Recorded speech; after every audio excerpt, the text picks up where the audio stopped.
Aklıma hiç şey.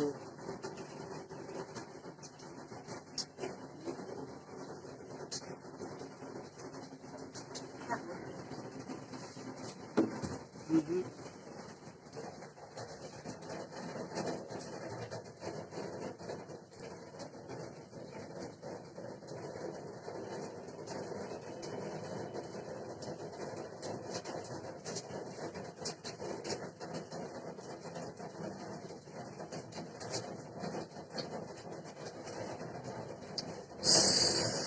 Bakalım.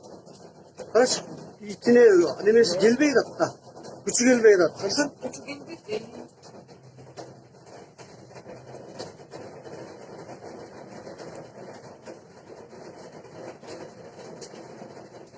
Oy yok.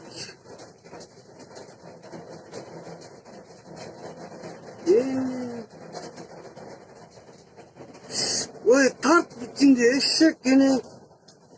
Maalesef. Dur.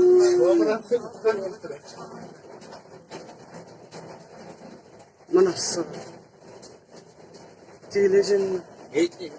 Gerçekten bir gün iyice nazır remete çiğlikler. Mana. İşte.